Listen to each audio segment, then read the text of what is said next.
here's the thing about resilience. It doesn't actually come, interestingly, from being inoculated against all the bad things that happen.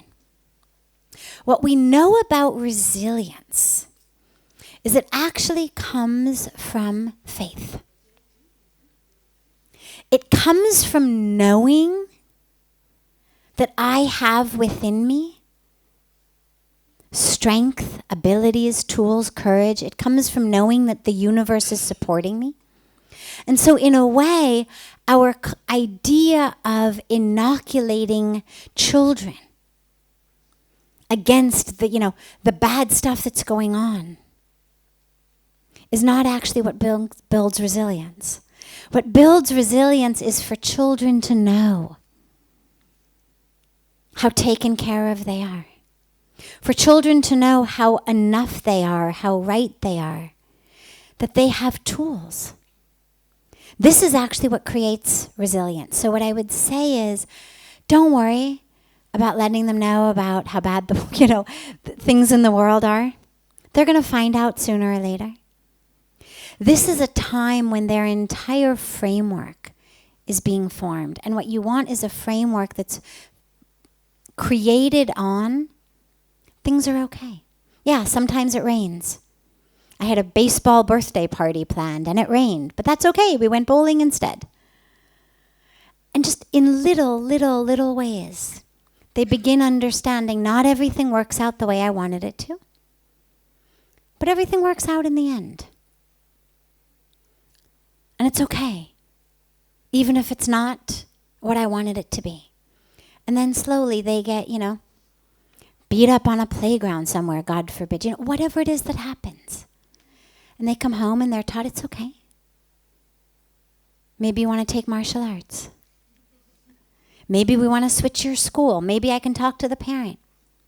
What you want, here's what's really the bottom line of this, is what you want is that our children know that they have within them the ability and the power to take care of themselves and to change their environment.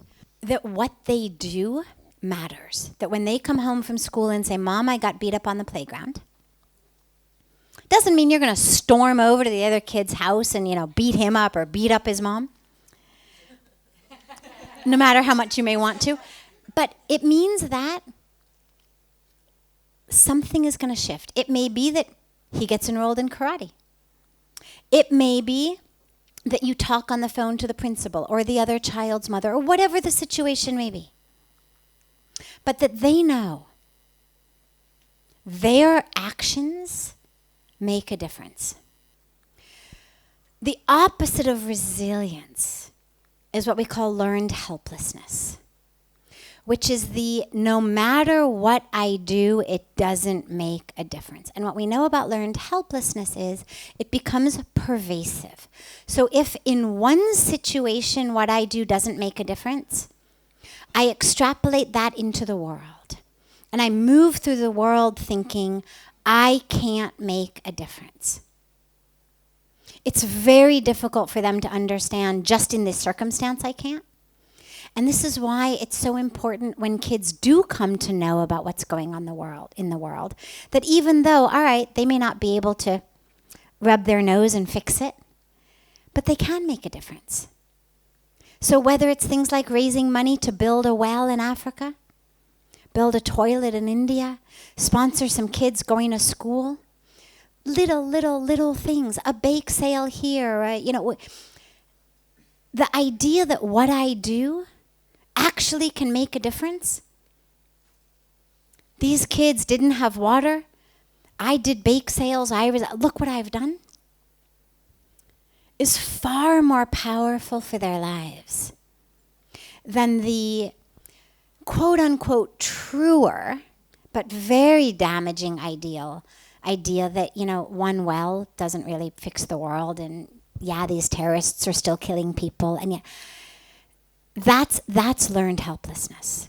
And what that means is that as they move through the world, they're going to stop trying. They're going to stop trying in their own relationships. They're going to stop trying in school. They're going to stop trying in the workplace. So what you want to do is in every possible situation, help them understand they're not all powerful. They can't change everything, but they can change something. And in each situation, let the question become, what can I do? Okay, right now at 7 or 9 or 15, I don't have all the tools and abilities in the world. But with what I can do, I can bake cookies. I can rake people's yard and raise some money. I can organize, picnic. Kids are fighting in my class. I can bring everybody together. Let's have a swim party. Whatever it is. There's moments as we're growing up. I'll share a personal story about this. I was in 4th or 5th grade. So I was 8 or 9 at a swim party. And everybody was going down the slide into the swimming pool head first. They had one of those, not just a direct slide, but one of those curvy slides. And everybody was going down head first, and I was scared. And it was just on the verge of starting to be about to become ridiculed. They hadn't yet quite started taunting me, but you just get that feeling, your stomach starts to tighten, and you just know I'm about to be ridiculed. It's, the world is about to end, because when you're 8 or 9, all of your friends in the swimming pool ridiculing you is the end of the world. Now here's what happened. The father of the person whose swim party it was, who happened to be a very, very famous Hollywood actor at the time. And what I love also about the story is just the humanity of people that we think of as just, stars living in their own world. Watched this whole scene unfold, and he went like this to me. And he took me into the house. Now, this was 1979, maybe 1980. And he had a video camera. And he showed me how to use his video camera. And he and I went out, and he let me video all of the kids going down the slide into the pool. And of course, within now 5 minutes, the video camera was way cooler than the slide. And everybody wanted to come over and use the video camera. And he wouldn't let anybody touch it. He was like, no, you people are sliding. She's videoing. And he turned me from being the object of imminent ridicule to being the object of, awe. And it was subtle, and it was simple, and it didn't require a big lesson about, sitting them all down and making them understand, look, she has feelings. And, it was so just brilliant. And I share the story because little things like that parents can do. You have no idea the impact that these have on kids' lives. So use those impacts. Most of us think, God, what can you do? Kids are going to be kids. They're going to ridicule. They're going to this. But just allow yourself to be creative. Allow yourself to be intelligent. How can I switch this situation? Keeping it all good, all positive, all happy. And this is how you build resilience.